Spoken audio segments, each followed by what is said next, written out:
Last week we celebrated Easter, resurrection. The tomb is empty, Jesus is alive. As you went about life this week, what difference did the empty tomb really make? As I woke up on Easter Monday, things were pretty much the same as they were on Good Friday, same as they were the week before, and the week before that. Last week we explored John's portrayal of that first Easter morning.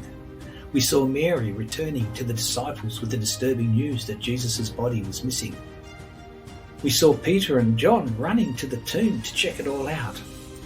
Sure enough, all they see is the folded linen that had covered Jesus' corpse. Leaving Mary at the tomb, they return home. Later that day, Mary returns breathless with the news, "I have seen the Lord." Today I invite you to watch on with me as the story continues. That same evening, the evening of the first Easter, the disciples found themselves locked away for fear of the Jews.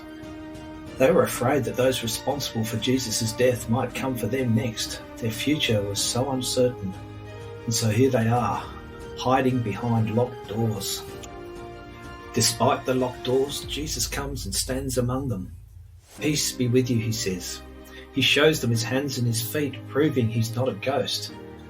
Filled with joy, they rejoice. Finally, the penny has dropped. He's alive. Again, Jesus blesses them. "Peace be with you. As the Father sends me, I'm sending you." And then he breathes the Holy Spirit onto them. How are they feeling now? Now, apparently, one of the disciples, Thomas, wasn't there for Jesus' appearance. You can imagine the excitement later when Thomas turns up. "Thomas," they say, "we've seen the Lord." Can you feel the buzz in the air as they tell the story? But Thomas isn't convinced. "Unless I can see for myself," he says, "unless I can reach out and touch his wounds, I can't believe." Now here's where I think it gets interesting. The following Sunday evening, 1 week after Easter, 1 week after they encountered the empty tomb, 1 week after Mary's report, 1 week after seeing Jesus for themselves, we join the disciples again. Where are they? Behind the same locked doors. Despite the locked doors, Jesus again appears among them. I wonder, how are they feeling now? "Peace be with you," Jesus says. And then he looks and reaches out to Thomas. "Thomas," Jesus says, "come and look and feel. Here are my hands and my feet." And we have this beautiful encounter between Thomas and Jesus as Thomas confesses, "My Lord and my God."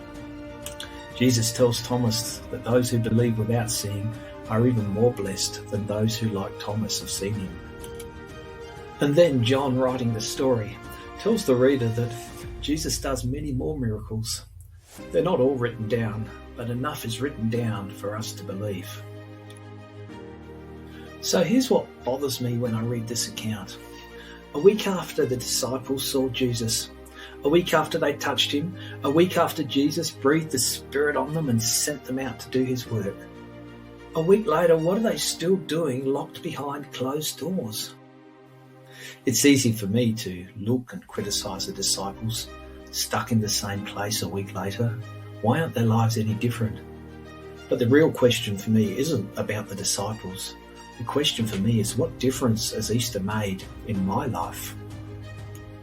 Reflecting this Easter, I'm realising that it's one thing to understand that the tomb is empty. It's another to join in the story of the resurrection.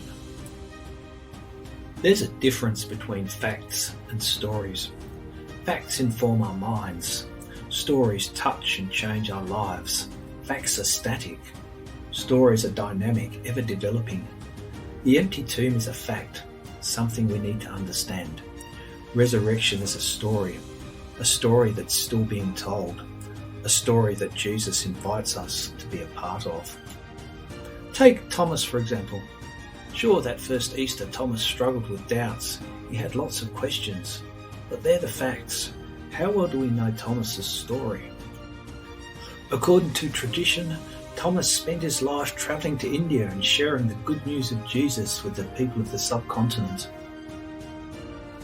It's believed that Thomas died a martyr, 5 soldiers thrust 5 swords into his body. Does that sound like a doubter to you?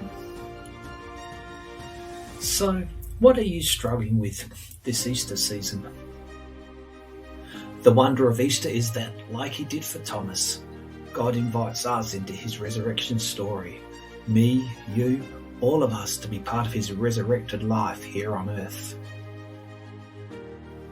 The natural thing to do under any sort of pressure is to retreat, lock the doors, focus on our own safety rather than whatever God might be calling us to. Whatever you're dealing with, hear the good news. Locked doors don't keep Jesus out. Jesus doesn't show up just once, he keeps showing up. He'll keep stepping into our stories, inviting us to be part of his story, the Easter story. Here are some questions to ponder. Sit with them. Discuss them amongst yourselves. Talk about them in your small groups. What's holding you back? What's keeping you locked behind those closed doors? What are the facts of your life today? What stuff are you struggling with? What might it look like for Jesus to meet you where you're at, to bless you with his peace?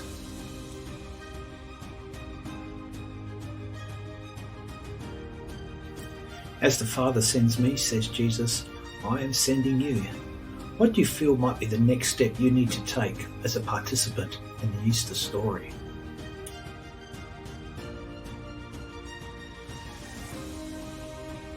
As you reflect on the challenge of the resurrection story, where might you need encouragement?